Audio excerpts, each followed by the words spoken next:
Қысқа дайындық. Бүгін біз сіздермен лагманның заготовкаларын дайындайтын боламыз. Қажет продуктылардың мөлшерін астына описанияға қалдырып кетемін. Видеоны соңына дейін қарап, бізбен бірге жасап көріңіздер.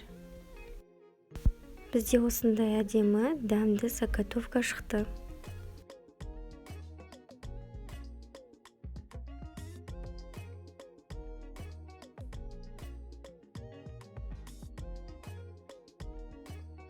Бірінші болгарский перцті дайындаймыз, теріп аламыз. Жақсылап жуып, тазалап дайындап қоямыз.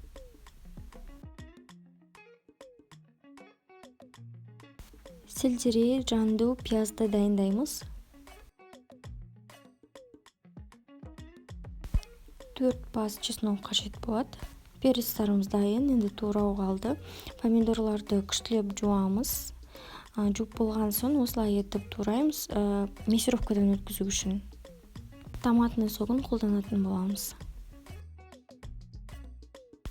Осылай етіп өткізіп аламыз.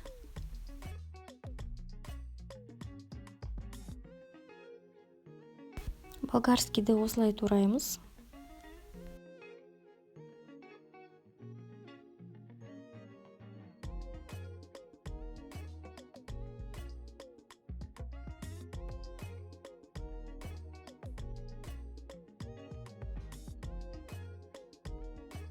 Жандуды да кішкентай емес, үлкен емес етіп, тура осылай етіп тураймыз. Чеснокты езбей, слайс етіп, осылай тураймыз. Жандуымыз, чесногымыз дайын. Сельдерейді орташа етіп турап шығамыз.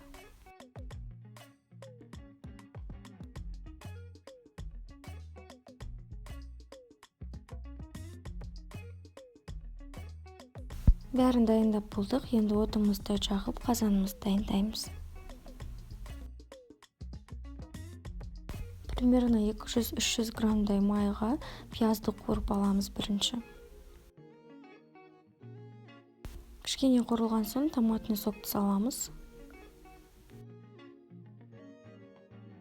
Одан кейін қант пен тұзымызды салып аламыз.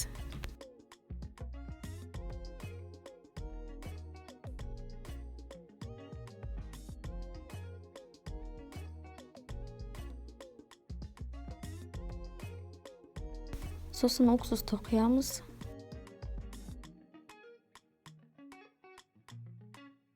Артынша жанду мен чесногымызды саламыз. Біраздан кейін болгарскийімізді саламыз. Оны кішкене жарты бөлігін салып, араластырып алып, қайттан жарты бөлігін саламыз.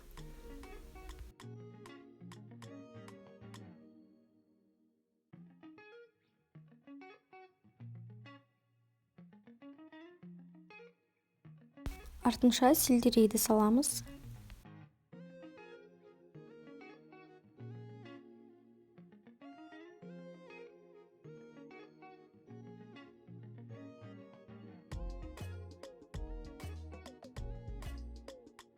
Осындай болғанша қайнатамыз, езілмеуі қажет. Дайын болған заготовканы банкілерге құя береміз. Банканы қолданған кезінде 1 литрлік немесе кішкентай болу қажет, артығы қалып қалмасы үшін. Каналдағы басқа да видеоларды, заготовкаларды көріңіздер, подписка жасауды ұмытпаңыздар.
Мен описанияға қалдырған мөлшерлерден осыншама банка шықты.